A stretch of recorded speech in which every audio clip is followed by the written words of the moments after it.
Hi, this is Phil, and I'm here to tell you all about the Capes and Lunatics Patreon. Get early access to all of our interviews, including the monthly Chichester chats with writer and comic book legend D.G. Chichester, new episodes of classic Capes and Lunatics shows, including The Quantum Zone, This, That, or the Third, and many, many more specials, all completely uncensored. Access starts for $3 a month, full video when you pledge $5 a month. Check out the link in our show notes or go to patreon.com/capesandlunatics. Hope to see you there.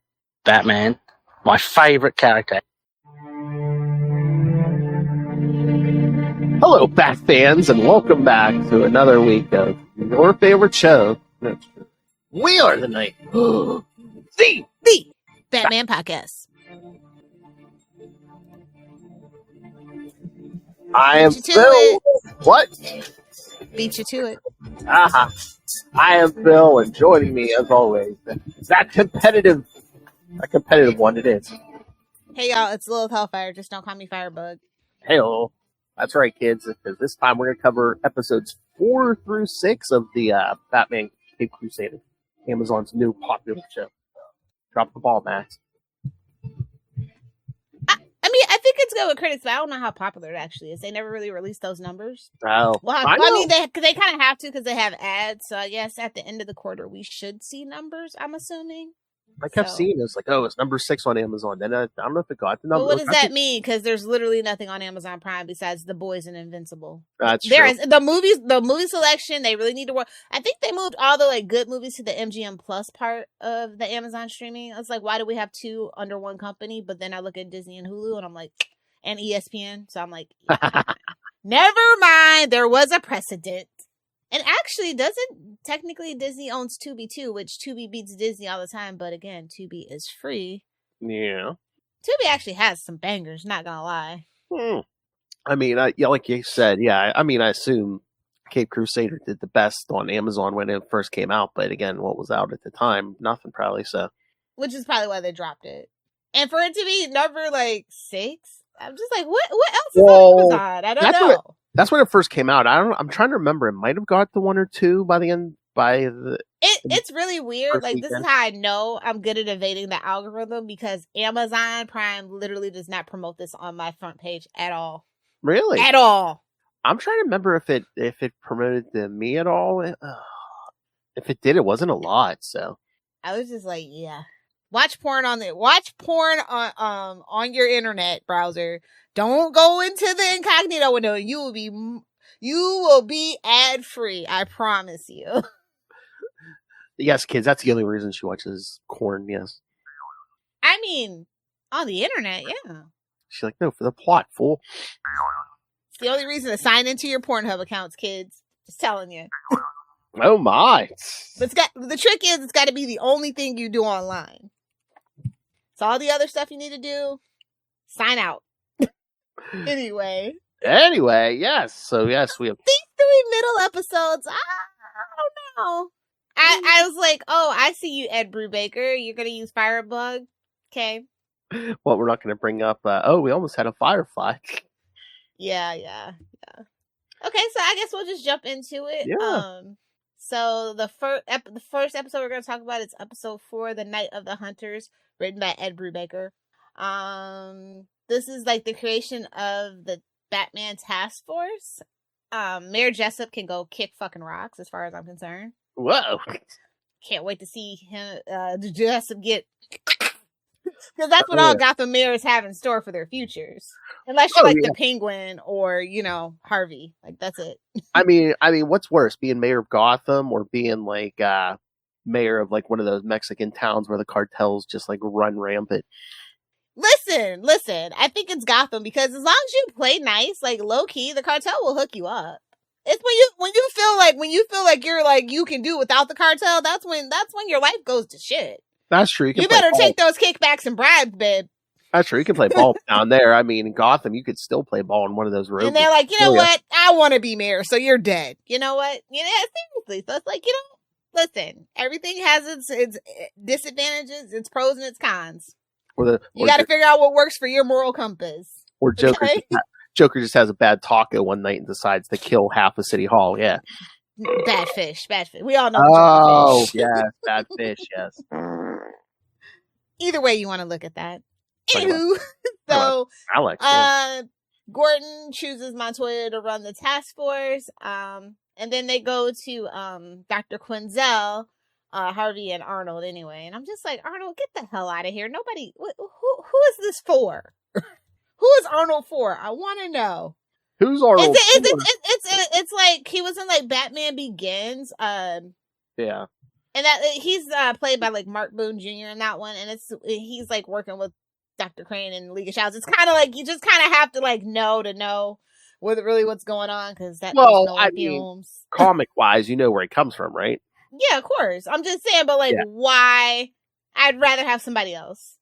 I think besides probably Bullock. I mean, who's the biggest? There were so many people they could have pulled from GCPD, Gotham Central. Like, there's a whole bunch of like corrupt cops. Yeah. I mean, you work in Gotham unless your last name's Gordon, you're corrupt. That or Montoya. Those are the only two clean cops. That's kind of canon, basically. They either you look. Listen, one bad cops make all cops bad if you don't stop it. Like, it is what it is. So I mean, unless they're just like Flash has been in multiple forms. So yeah, and it's like everybody wants yeah. But anyway, he's just my least favorite character. That's all. Yeah. So they use this max criminal called Firebug as bait to lure out Batman. And they were like, yeah, okay, let's just let him start a fire. Clearly that's his thing. So Batman shows up to rescue the people, and he's like, he's hitting those corrupt SWAT officers with the elbow, like, can't catch me, can't catch me, And so so he kind of they're light work for him. You know what I mean? Oh yeah, of course. So then they're like, oh snap, we gotta kill this guy to cover our tracks. Yeah. It's like, well, that escalated quickly. And then, like, after Batman disappears, Bullock and Flash get hailed as heroes, and they get put in charge of the Batman task force. And Gordon's on thin ice. He's on thin ice. The mayor, yeah, because when they kill Firebug, it's like, oh yeah, they stopped his rampage. Meanwhile, they started it. Yeah, they were FBI dish you. FBI watch that like, is this fucking play about us? Burn. If you know, you know. Oh damn. Burn. So yeah, I was just like, okay, Ed Brubaker, get your shekels. I understand. Episode 5, The Stress of Her Regard. This one was written by Haley Gross. Not familiar with this person at all. I think she wrote some Westworld episodes, maybe. Oh. And I think she is one of the people part of the 2020 Last of Us Part 2. I think she did some stuff like that. Oh. I want to say, I think that's all that I can really think of for her. But yeah, so I was like, okay, that's interesting. Like, I like that we just have this like really interesting mix of different people that like fresh. Like you have Ed and you have Jam Demonte. You have those kind of people, and then you just have like these other people that you wouldn't necessarily tie to animation, specifically DC animation too. So I think that's fun. Yeah, it seems like they're just bringing in a bunch of different writers. Yeah, I mean, if you know Westworld, and I think it was like the earlier seasons of Westworld where it was like super peak and everybody loved it. So, have you ever seen Westworld? No, you should watch. You just watch the first season. No, I'll say watch the first 3 episodes. If the first 3 episodes don't hook you, then it's not for you. Okay, it's a really good movie. It's a really good show. It's another one of them meaning to watch. Yeah, I hear good things about it. Yeah, just after season 3, you can stop. How many seasons are there? I want to say there's 7, maybe. Oh, I didn't think it went that long. Okay. Now, I would recommend to start with the original 1973 movie. That's where it spins off from. So yeah. No, it's only 4. Okay, I was gonna say. It felt like 7 because they took a long break in between. Yeah. Anyway, so we're so yeah. I don't know how I feel about this Dr. Quinzel thing. Yeah, because we get full Harley Quinn in this episode, and she's not your daddy's Batman the Animated Series Harley Quinn. No. Yeah, it's like after a couple of insane criminals go missing, Barbara's like, hey, I'm might be some of your patients because she's friends with Dr. Quinzel in this version. And she's also attempting to date Montoya. So I'm just like, okay. Yep. All right, where's Paige and Poison Ivy? Anyway, I found that kind of okay. And then it's like in reality, we kind of see that Quinzel has adopted this jester-like persona of Harley Quinn, and she's kind of subjecting the criminals to torture. But to be fair, she's trying to correct their minds. And listen, there's some precedent in history for this. So it's like when you say criminals, yes, but 1% criminals. Exactly. Like rich. They're the worst kind. That's what I'm saying. Yeah. So just specify which kind of criminals. Yes. The worst kind. Rich, corrupt, white collar criminals. Yes. Because that's the thing. Like she was keeping an eye on Bruce because after he punched out that photographer at the museum, like he had court ordered anger management. We talked about that. Yeah. It's just like. I was like, okay, whatever. Sure, but let's make some quote unquote woke commentary here. But how good could she have been? Because she was like, oh, yeah, Bruce is okay. He can stop therapy. Listen, he's so fucking real with you right now. Like, no tea, no shade to psychologists and psychiatrists. It's kind of easy to pull the wool over their eyes if you really know what you're doing. And Bruce does know what he's doing, so. That's true. To be fair, it's not like there's plenty of like people that are like fool people. So. It's yeah.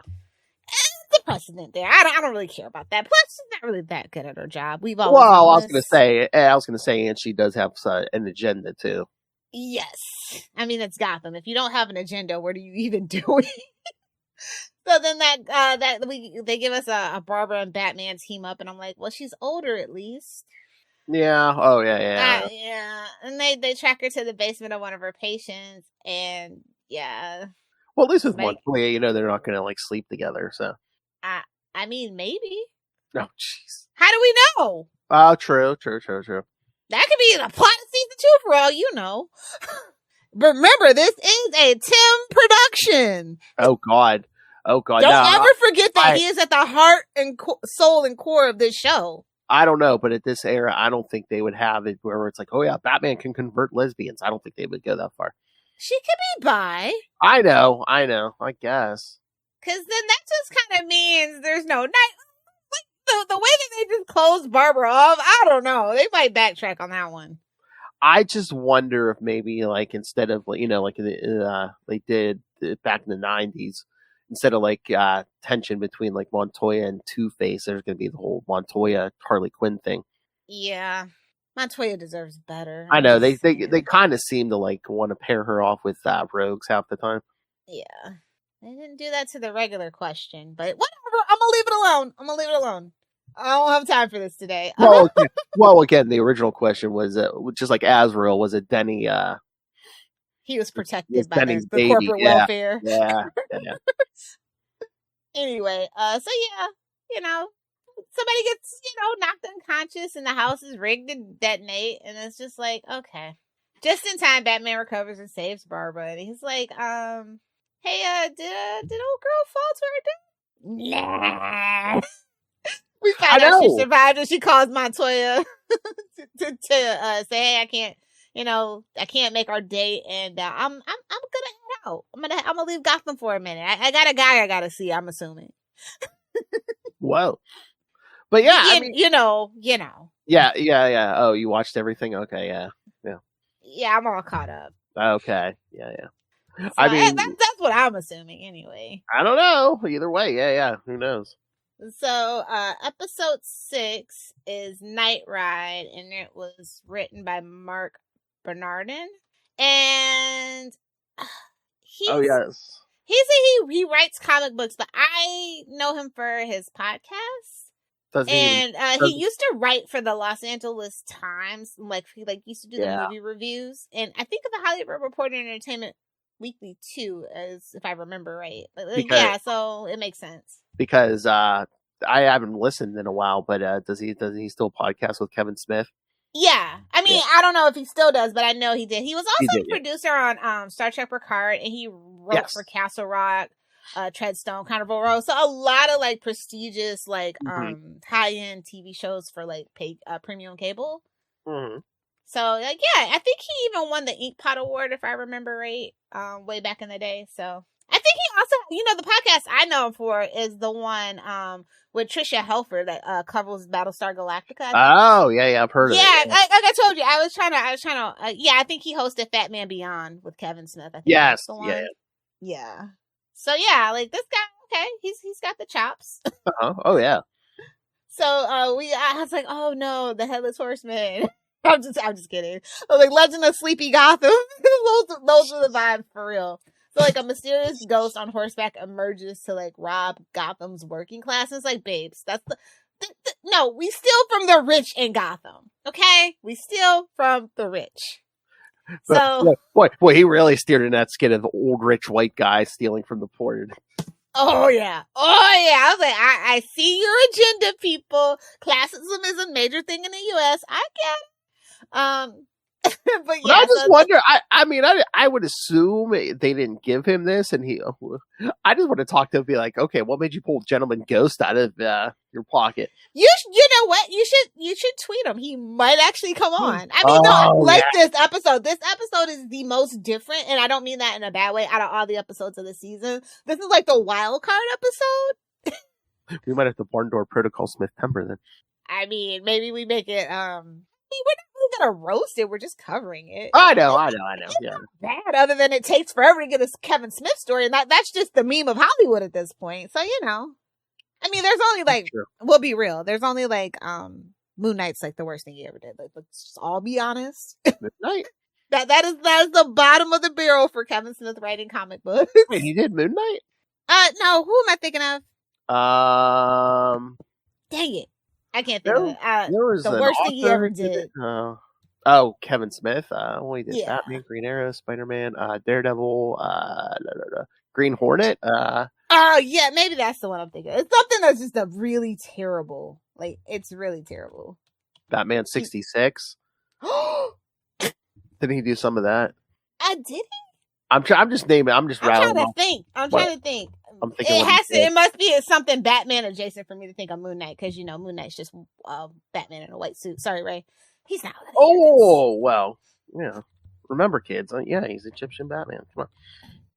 I mean, from the horse's mouth. A very highly rated source said so. It's Egyptian Batman. But anyway, yeah. It's just, yeah. So, no, this one is really good, though. Yeah. We got dense mayoral campaign election, but it's like he's watching the robberies are happening on his watch, and it's like, ooh. He also gets a donation from Thorne, and I'm just like, it's giving Trump. Oh! It's giving Trump. Well, maybe that's Rupert Murdoch. I'm just saying that's what it's giving. But he's like, at least he hesitates to accept it, so there's a little hope for Harvey. I mean, it doesn't matter what episode. I mean, everyone's been kind of writing Harvey Dent, where he's kind of riding that line where you're just like, okay, is he just a politician in Gotham where he kind of has to skirt that line, or is he fully corrupt? They're kind of making it very it's not so obvious. It's like, is he this way? Is he this way? They're kind of painting him where it's like, oh yeah, he could drop either way at this point. Yeah. Well, obviously, I think he has to drop the way that we all know. I mean, I think if they subvert expectations and don't do that, I think that'd be fun. But I think honestly, when it doesn't matter what medium, once you introduce Harvey Dent, eventually, I mean, my question was always just, look what they did to Oswaldo, though. Yeah. So I don't know. I know, but you knew it was coming. It was just, was it going to be this season? Is it going to be next season? But you knew it's coming. Yeah, I guess. I mean, the only way Harvey Dent doesn't become Two-Face is if he's Billy D. Williams and only give him one movie. Don't. I know. Don't. It's too soon. We'll talk about that in episode 200, kids. Yeah, definitely. But yeah, I was just like, Batman's kind of like struggling to fight the ghost. I'm like, okay, we don't have Batguy. It's the supernatural too. So it's like, that's one of the areas Batman's not quite. He'll reach out for help on that. Yeah. So he's like, he quote unquote deduces that it's the spirit of Jim Crack.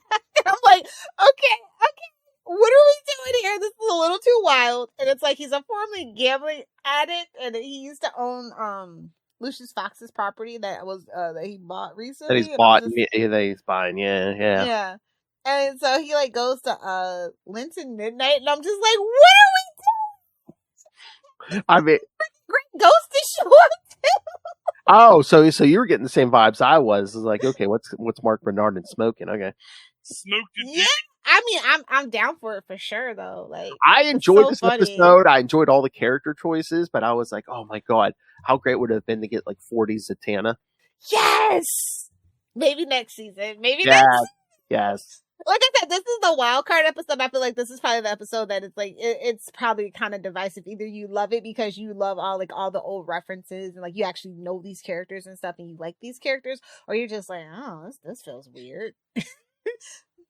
But he's like, so yeah, basically, if you don't know, obviously it's Papa Midnight, and he's like, yeah, you gotta sacrifice the old property deed and the blood of a nobleman to draw the guy out. And I'm just like, ooh, interesting.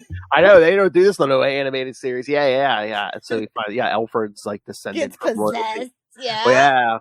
After they put Alfred's blood on the And I was like, this turned into an episode of Supernatural. I love it. And they like trap him in a vial, and I was just like, this is so weird. I love it. And then he's like, hey, Papa Midnight, can you take care of that for me? Well, no, that was his price for helping. And Yeah. Batman's like, I was just like, that's gonna come back to bite him, though, right? Obviously. You would think. I think they set it up where it's like, oh yeah, you can bring that character back if you want. Yeah. And then at the very end, we see Harvey accept Thorne's donation, and you're like, oh, you're so disappointed in him. Yeah. But it's Gotham, and you need the money. Yeah, and again, too, I think it's one of it's that cliche of, the characters saying, oh, I can take the dirty money, but I'm going to use it for good purposes. You need the money, gimme. Listen, there's only one quote unquote villain turned anti-hero that like does the wrong thing for the right reason, and it's Magneto. You can at me all you want, but if you disagree, you're fucking wrong, okay? Wow. So he's like the only guy that can get away with it. Because it's like as the years go on and Magneto keeps getting proven right literally in reality, it's like, yeah, he's not a villain, he's an anti-hero. No. Sorry. Control. Sorry. Oh my. Yep. So yeah, these are solid 3 episodes for me. Harley episode was the weakest. Everything else I really just because I don't like this version of Harley. I don't know where we're going. It's and of course it's like that first episode 4 with the fire and everything. That's kind of where I think Gordon's kind of like starting to see Batman's a necessary evil. I mean, it doesn't kill the bad guy. Yeah, well, and again, it's like 2 of his guys. It's not Snyder. It's not Zack Snyder's Batman. Oh, yeah. Well, and again, too, he saw, 2 of his guys started this whole thing, and then meanwhile, Batman's the one, saving orphans from this burning building and stuff. So, well, orphans to, build his army, but, fair enough is fair enough. Again, he's still saying, everyone has a price. I'm not going to kill you, but to protect Gotham, he's like, give me all your orphans. Gimme. I'm not going to kill you, but I'm not going to stop you from being a human shield either. Exactly. So yeah, I'm really actually excited for episode 7. Yes. Because it's got well, we'll talk about it next week. But yeah, I'll just tell you, you should have already watched it. You had plenty of time. It dropped August 1st. Yeah. But yeah, we're gonna do the last 4 next episode, kids. Yes. Onomatopoeia, baby. That's all I'm saying. Yes, there's your Kevin Smith reference. Yes. So yeah, I really like. Yeah, these last 4 episodes that we're gonna talk are like they're the best for sure. So yeah, but these were solid. Like I said, solid middle grouping. I hope that Mark comes back. I really like his style. Like he gives it like this like. I'm just gonna put. He's probably got like this jar of just like references, like really old deep cuts that he just wants to use. So he just pulls them out. Cause like, how do you get Papa Midnight and Jim? Like, how do you do it? Like, and make it work? I don't know. I know. I'll reach out to him. Maybe we can get an interview. Yeah, because that'd be an interesting conversation. Be like, okay, so well, how did you start? Did you start with, oh, I want a supernatural thing? So then you just reach out like, okay, who can I use? And it's just really funny because like that originally it was like a Flash character. So yeah, and I wonder too if it's just like no one's going to be using Gentleman Ghost in that writers room. So be like, okay, yeah, go ahead. I'm just gonna say the best one that he ever did was when he got I was like with that Earth 2 and where he was just Ghost and he used to get into it with Hawkman and Hawkgirl. Oh, yeah, So good. Anyway, yeah, I liked all the references. It was pretty cool. So because that's I the have thing. no complaints. Since this is kind of sort of, I mean, again, it's supposed to be anachronistic. Well, but, and they specifically said that it's still based on stories from the 40s through the 60s. well, So like that's where there's kind of censoring and pulling from, and it's just an underrated era, man. Like it's like some of my favorite stuff happens during those times. So I'm so excited. Because that's the thing. Like, I mean, if you kind of technically not, but set it in the 40s instead of the Justice League coming in, the Justice Society could come in. Yes, I'm so down for it. Exactly. And I think they said that they were gonna use some more Clayface in season 2. I've been kind of like reading interviews and stuff about what to expect for season 2, and it seems like they you know I got a soft spot for Clayface. I really do, all of them actually. Mm-hmm. So I'm excited about that. I think he's so underutilized. So yeah, I mean, so far, I mean, except for like Firebug, everyone else can pretty much come back. I mean, you know, Harley and Clayface. Why is Firebug always the disposable one? Poor Firebug. I know. Somebody's gonna be like, yeah, Firefly's gonna come in and like, didn't we kill you? No, that was Firebug, bro. I don't know. I just question the choice of it's like, did you really have to do that Harley phone call at the end of that episode? I'm like, you know. Well, Harley is a seller. We gotta let everybody know she's coming back. Yes, but again, no body. You know, she was coming back. No face, no case. I know. I can't recommend this more honestly. Yeah, I just wonder what character JMD Mateus is going to use and see. I mean, are they going to give him who showed up at the very last second of the last episode, or are they going to? I don't know. I feel like he might not want that. I don't know. Well, that's like, you know what I mean. Like that's I mean, he wrote a good story with them, you know, in Legends of the Dark Knights, but or is he going to pull Bernard in and pull like, you know, a lesser known character? I think that's what he loves to do. So yeah, that's true. Yeah. Either way, though, I'll be happy. So. Oh yeah. Right. Oh, okay. Oh, I was gonna say, not to drag on too long, but have you been watching Kite Man? Hell yeah. No, absolute instant turn off. The name and the art style. I was like, there's no fucking way I'm watching this. I'm sorry. I know. Well, have you been watching it? Yeah, I've been watching it. I mean, I kind of skipped last week, so I watched the last week's and this week's in one sitting. But well, you know who what is it? I mean, it's the spinoff of Harley because oh, okay. Yeah, Kite Man and Golden Glider by Noonan's Bar and stuff, and well, you know who they brought in from the Harley Quinn series to bring people in. Bane's in it. Oh, instant turn off. That just dried me up. Well, no, thank you. There's nothing to get wet about anyway. Again, I mean, I don't think it's bad, but I'm just like, okay. Like I said, if I watch it, fine. But if I missed last week, so I was just like, oh, I'll just watch 2 next week. It's not a must watch thing. And again, especially it's like, you know, the same day, you know, it's like, oh, do I watch the new episode of Kite Man? Hell yeah, or the entire first season of Batman Cape Crusader? Let me think. Yeah. So that's what I'm saying. That week, Max was probably kicking themselves. Bro, they better hurry up and try to wrangle this back into their fold, because their animated stuff outside of Harley Quinn the animated series, it's not looking good, bro.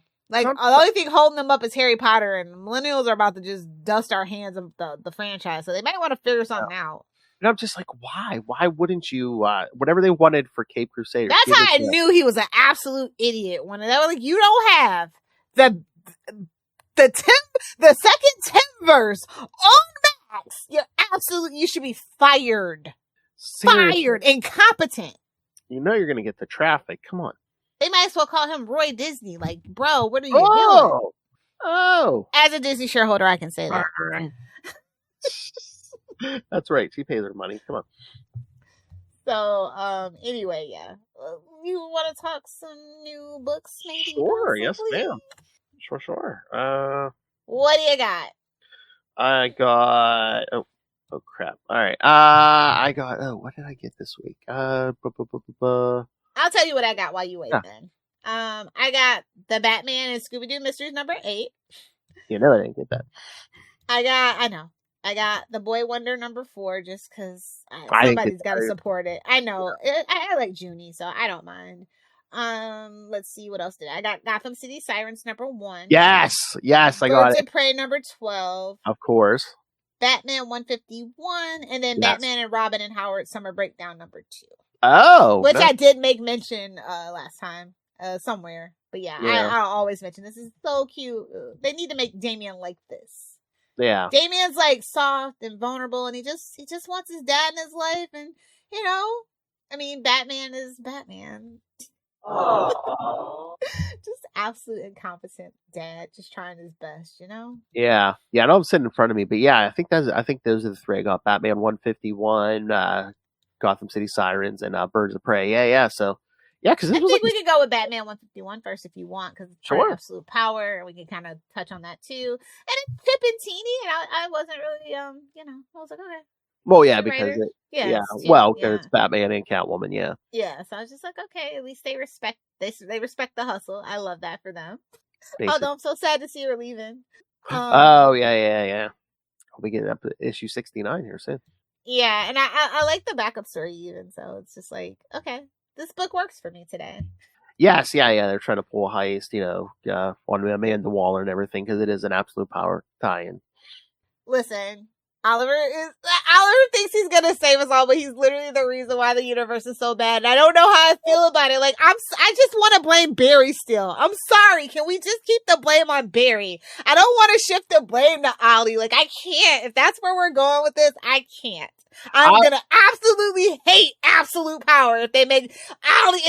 The whole universe is Ollie's fault. Like, I don't know. I'm just waiting for Ollie to be like, wait for his moment to say to Waller, "Haha, I've been waiting the whole time to betray you." And Waller's like, she's like, "Yeah, I know. I've known from day one." Yes. Oh, yeah, absolute. Like I said, I was not expecting to like absolute power, but then I remember, I was like, oh yeah, well, he is kind of the guy, so I should really like it. And he's just cleaning out. He's like the janitor, just cleaning shit out, and he's like, haha, and I'm like, that seems suspicious. Yeah. And again, it's Mark Waid, so it's not going to be complete trash. Yeah. So. No, I know, but like, it's just like when they do like this whole let's change the whole universe thing. Yeah. I don't care who's behind it. I'm always just very skeptical, very like just waiting for the other shoe to drop. But like so far, it's been fun, and all the tie-ins have actually been meaningful for the most part too, which a lot of the time is not the case with huge crossovers like this. Like it's a lot of things are very tangential, but this is like directly tied in, so I like it. That's what I'm saying. Like I think they've made a smart move where I think DC's kind of like making Mark Waid the guy to kind of quietly come in and start cleaning some stuff up. Maybe they need to have him. I wonder if he did you I can't remember. Did you ask him if he like had to write like a Bible for absolute power for all the other people to follow or? Well, we're gonna have he's coming back for another interview here soon. So yeah, well, I will ask him. You can ask him. I'll try. These interviews been it's hurricane season. I know. We've been just doing too many interviews. That's right. No. I'm so happy. I'm glad that you're getting them, but I'm bummed that I missed some of them. I love doing interviews. I love like picking their brains and stuff. Oh, yeah. It's really fun. And I just shout out to Phil. That's why y'all got to drop some money in the Cash App or join the Patreon. Like he's working hard for you guys. Yeah. But yeah, it's like, okay, there's a hidden remote on a protected island, and I'm just like, okay, island heist, I love it. Yeah. You got the whole spy thing, the vibe there. Yeah, but the device is like not what everybody was expecting, and I'm just like, as a Lost fan, like, because the island, and it's like, oh, the island was actually not the biggest problem. There's other stuff here to deal with. Okay. Oopsie. Oh. She's all like, bro, there's only one burglar that I know that can do this. That's my baby. She's like, I'm not your baby no more. I do it, but you better pay me. Whoa. Getting back to her roots. We need the money. Gimme. Yeah, I really enjoyed it. I think it was a solid Bat book week for sure. Bat family book week. So Yeah, I mean, there wasn't a lot, but I mean, yeah, it kind of between that. I think that's how it needs to be. Like, I think they need to focus on quality over quantity. Like, I love when there's not like a billion like Black Label spin-off Bat family books. You know, just focus. Just focus. And again, which way you want to go? Gotham City Sirens or Birds of Prey? Let's start with Birds of Prey because oh my god, a part of the art this week, and you also had Gavin Guidry and Javier Pina. Like, the art was so adorable in this issue. I love the cover. I love the team. So, oh yeah, and I know, like, the last time Kelly was on, she was talking about this different art style. And first she was like, I hope everyone likes it, and then she's like, oh, well, some of these people, the haters don't like it, they go F themselves. So if you can't enjoy the fun of this, like, I love Sophie Campbell, as you guys know, so it was like I was very excited for this. And again, the cover. I'll show them the cover. Okay, and of course it wasn't just like changing art styles just for the sake of changing art styles. I mean, again, it's like dimension hopping and stuff, so it makes sense. Like, look at that cute. It was like such a throwback to like 2012 through 2014 Tumblr. So cute. But anyway, like, the story was solid too. Like, I enjoy this team up. Oh yeah, and everything's like, it's like unexpected and fun, and you know, like the portal dimension is back. You know, I'm like, okay, at least they have fun. Like, I feel like this is like their it's like a MacGuffin, and you just kind of have to roll with it. And then like once you get over that, it's like boom. And then shout out to Cass for her great idea. Oh yeah, I told Kelly when this series started, I love like the interaction with Cass and Big Barda. Yeah, and it's like, I love the experimenting and reinventing itself every issue. It keeps it fresh. It keeps it fun. It pulls in, like, when you are rotating the cast and stuff, like, it pulls in different people. It's like one person that might not even know who Black Canary is, or it loves Big Barda, or loves Cass, or, you know what I mean? Like, yeah. It's really smart, actually. And like, this art, like I said, this art style is not for everybody, but for people who like this art and or love Sophie Campbell or Gavin or Javier, they're gonna pick this book up and they might fall in love with the characters, and boom, you have a new fan that's gonna read the book. And because the writing is solid, like, no matter what, it's Kelly as the writer, so it's solid. Oh yeah, all she needs is an opening to get somebody to read it, and I just think they have taken a very smart approach into trying to pull in new readers the way that they're doing it. So I enjoy it. Yeah, I do like the rotation, because again, if people could complain that when it was Harley, but she was only here for the first arc, and then they bring in Vixen. I like what Kelly's been doing with this book, the choices she's been making, and again, this art style is basically just for this issue, but but no, I mean, however many artists we've had on this book, I've enjoyed them all. I mean, and I don't think that every single issue needs like dramatic tension or urgency. I think comic books forget that sometimes they need to be fun. And that is the main thing that this book tends to be, is fun. And the character dynamics, especially with the rotating cast, is just always interesting to see. Like, oh, I wonder who's not going to get along, who will get along. What's the unexpected, thing that happens with two characters that you didn't see coming. Like, that's what this book is about for me. So. Oh, yeah, definitely. And it's so great. And, Kelly Thompson, who's been so nice to us and comes back on over and over again. Literally friend of the show. yes. And again, it's just so nice to see our friend. She's become such a. And, I mean, not that she wasn't getting burnt out. Not that she wasn't good before, but she is such a master at her craft now. Yeah. Like, every time she gets, like, a different book, like, I don't expect her to have, and I'm just like, I wonder how she's gonna pull this off. Like I said, like, listen, she's the only person to ever get me to read, like, modern Captain Marvel, so. No. And I totally understood why, like, there was, like, a Danvers court every time I went to a con anywhere. It'd be, like, 12 girls, stuff as Carol Danvers. Like, I totally got it after I read it. I was like, okay. I know. Literally, every time I see she gets a new book, I get angry, because I'm like, damn, I gotta spend more money now. Well, usually I just cut something out. There's always something that can be cut out. Yeah. So next up, Leah Williams with Gotham City Sirens #1, highly anticipated. We got Catwoman, Poison Ivy, Harley Quinn, and I'm just like, it's been a long time. Yeah. And they go up against the Cowboy henchman of like the Nasty Boy. This too was very funny. This whole issue was Yeah. very funny. And again, I didn't see the ending come, who we get at the end, and I was just like, okay, I'm down for this. Okay.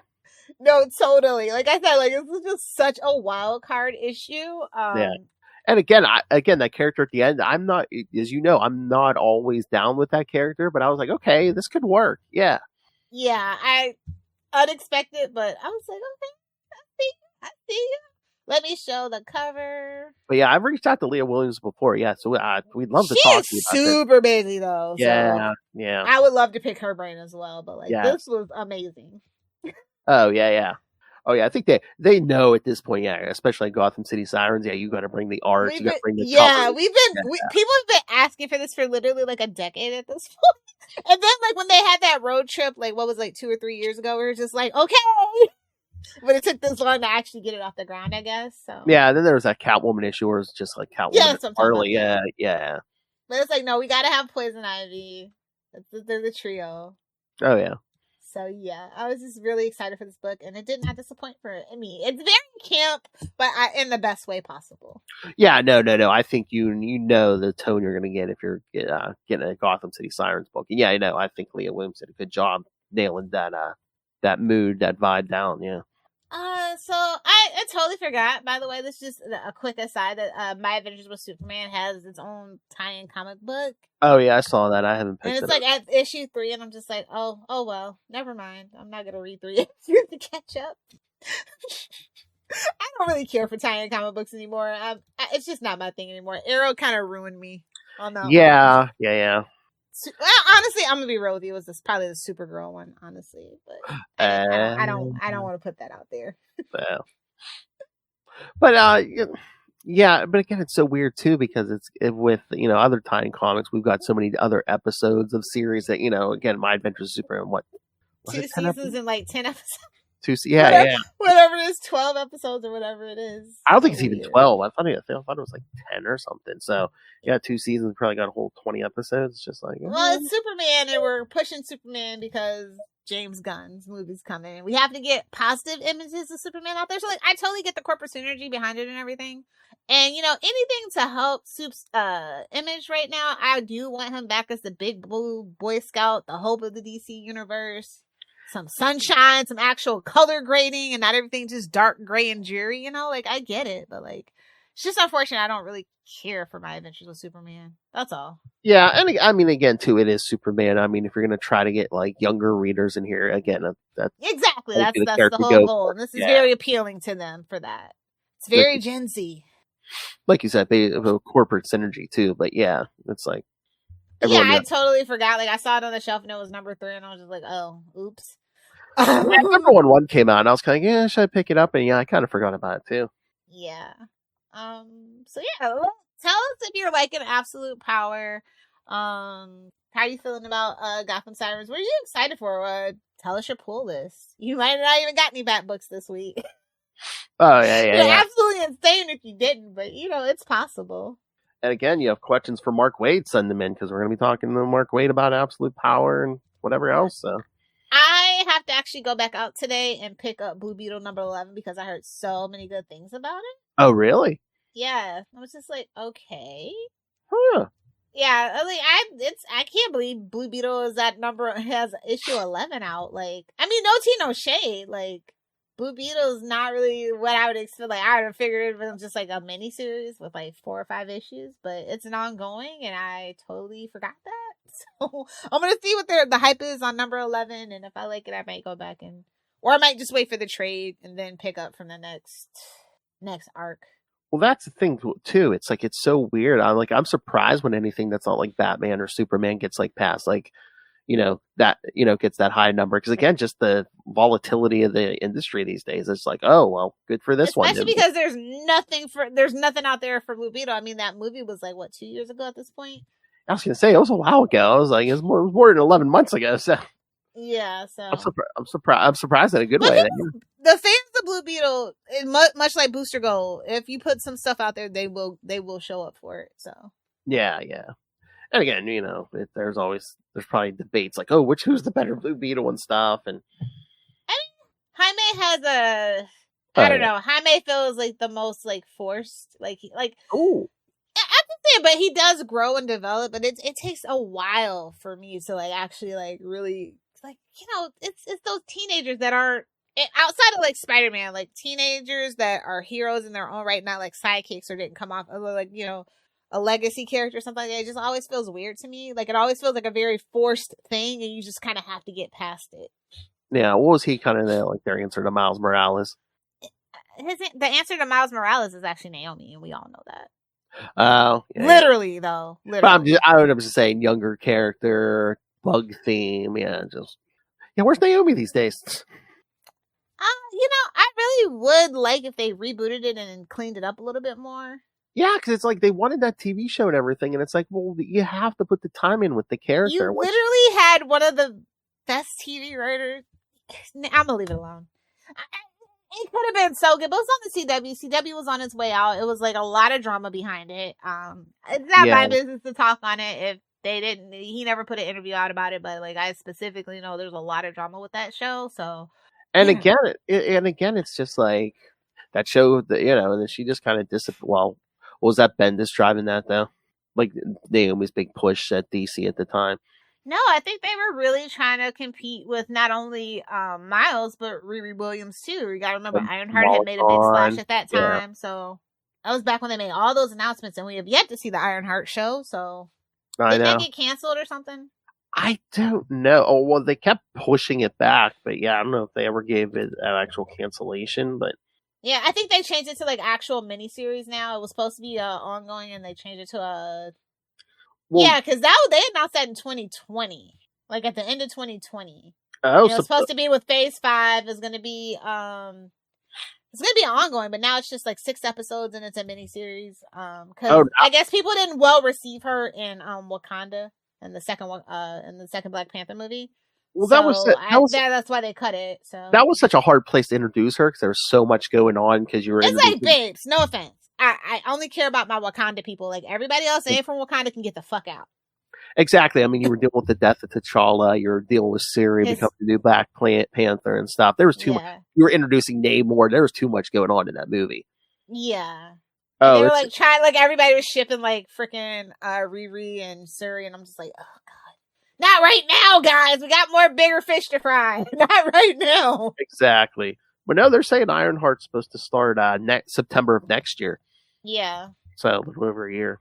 So it took 5 years for it to, technically 6, because it usually takes either 1 or 2 years for it to even come to fruition to get it greenlit. So oh god, that's right. That villain isn't supposedly in this that Bendis villain, the Hood. Yeah, it's like, babes, if you wanted Green Arrow, just say so. Parker Robbins, really? No shade to Anthony Ramos, is going to be playing the character. We love Anthony Ramos, but no, the Hood is like supernatural powers. I'm just like, oh, okay. Yeah. Shouldn't she be fighting someone similar with like tech? I don't know. We'll see. We'll see. We'll see. This is the thing, though, in the Marvel universe that I just like kind of don't really care for. I feel like magic is just like a higher form of science. Like you can figure it out. Whereas DC magic, yeah, untamed. Well, for the MCU, they definitely have to do that. So play ball with China, I guess. But yeah. But yeah, even that's been a part of the comics for a while. That's why I don't really like Doctor Strange's clinical approach to magic. Like, magic's supposed to be fun, dark, mysterious. Anything can happen, but like it's just, his stuff is just very predictable. He has a very procedural aspect to it, and that's kind of just proliferated everything within the magic's realm of Marvel for at least the last 20 years. Well, we'll see in those comics because Marvel has a new Sorcerer Supreme now. Yeah. That's temporary, though, again. Like, I love when they change Sorcerer Supreme. I don't think Steven deserves it. Mm-hmm. I don't. So anyway, off topic. We can let the people go. We got a whole nother show to do. Yes. All right. So yes, kids. So next time, we're gonna cover the last 4 episodes of Batman Cape Crusader. So get your thoughts in on those.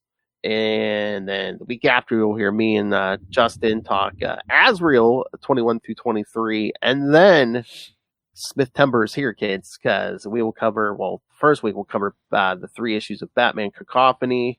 And then the other 2 episodes for that month will be we'll split up Batman Widening Gyre. It'll be issues 1 through 3, and then the other episode will be 4 through 6. Boy, I hope it's wrapped up all neat and tidy at the end of the story. Look forward to more pettiness in Smith-Timber. I promise. I promise. Always bring the pettiness. Yes.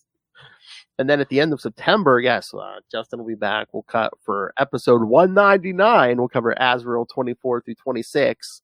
And then the first week of September, Lilith will be here. Justin will be here. And we're going to cover Batman 89 for episode 200. I'm thinking What are we doing for Salty and Petty for Smith-Timber? Right? We said we were going to do Kevin Smith. Oh, well, we could do... I think we could do the Green Arrow episode the Arrow episode that he directed. Well, I thought most of the month we were doing Unlimited Justice with his that's Green what Arrow I meant. run. Yeah. That Green Arrow run, I don't know if I'm gonna be able to get through it. Like we could do like the first one or the last one or something. But like I started rereading. I'm like, oh yeah. Okay. Let's talk that offline. But yeah. I mean, well, we talked doing Mallrats, so we can do that Arrow. That's for episode Salty and Petty, though. Yeah. Yeah. That's what I'm saying. Yeah. So we'll see. We'll cut back on some of that Green Arrow stuff. Yeah. So. But yeah, September's going to be all over the place, kids. Over here on Sidekicks, over on Capes and Lunatics. So if you like his comics, his movies, you'll find something for yourself. So send us your thoughts on all of it. Comics, the Kevin Smith. If you're Mark Bernardin and you want to talk to us, yes, you can always let us pick your brain. I'm going to reach out. Send us your thoughts. Email us CapesandLunatics@gmail.com or call the voicemail 614-382-2737. That's 614-38-CAPES. And remember, you can find all things Capes and Lunatics episodes, social media, merchandise. Get your brand new Capes and Lunatics merch. Get your classic Capes and Lunatics merch. I got a new logo I might have to make merch for. All right. Oh, Lord. Capes International, baby. So, yes, get all your merch. And again, the Queen demands that you ran the money on us through the Cash App link. Make it rain. Because, of course, yes, please get us that money so we don't have to dance on that pole, so nobody's like trying to burn the club down around us. Because, again, we're probably dancing in Gotham, so please send us that money. She looks like she was just working a stripper pole down at Divas. That's right. And, of course, the Patreon, where you never know what you're going to get, but it's going to be exclusive. It's going to be uncensored. And if you're a Patreon patron, you can also request topics for us to discuss, which may happen in August here. Justin the Owl may be giving us a hand-picked topic. So see what happens when someone else gives us an idea. So it's going to be quite the show. So you want to subscribe, so please subscribe to the Patreon, but you can find that at patreon.com/CapesandLunatics, and you can find it all at tubespace.io/Capes and Lunatics Podcast Network. That's tubespace.io/Capes and Lunatics Podcast Network. More vicious and brutal than ever.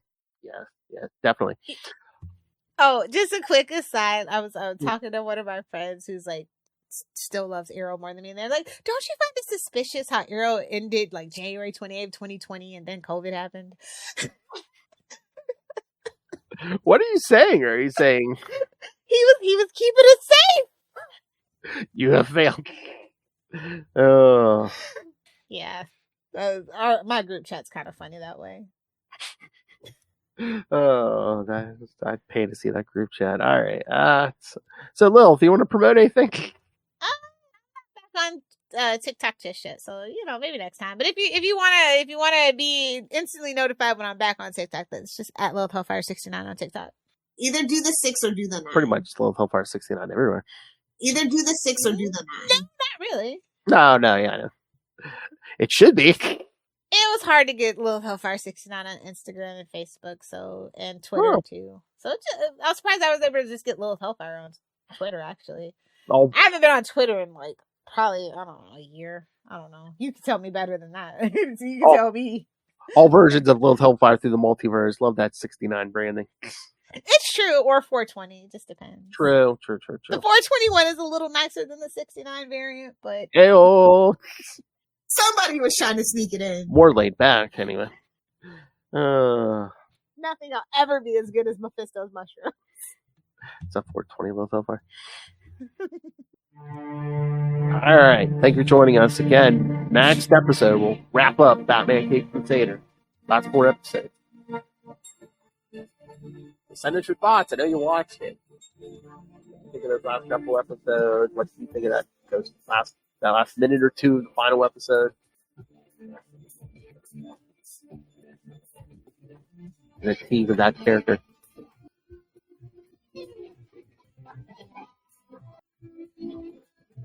And again, you don't have to be Mark Bernard. And if you're any writer on Batman Cape Crusader, reach out to me. We'll talk. Writer, director, if you're a production assistant getting coffee, let us know. Voice actor, come on. I would love to talk. Hamish. Yeah, let's talk to the new guy and be like, what's it like, in the shadow? Like, Kevin how Conroy? intimidating was it? Oh, yeah, for Kevin being, the guy after Kevin Conroy, yeah. All right, kids, so come back next time. Join us, same bat time. Same bat channel. We are the night. The Batman Podcast. Got him.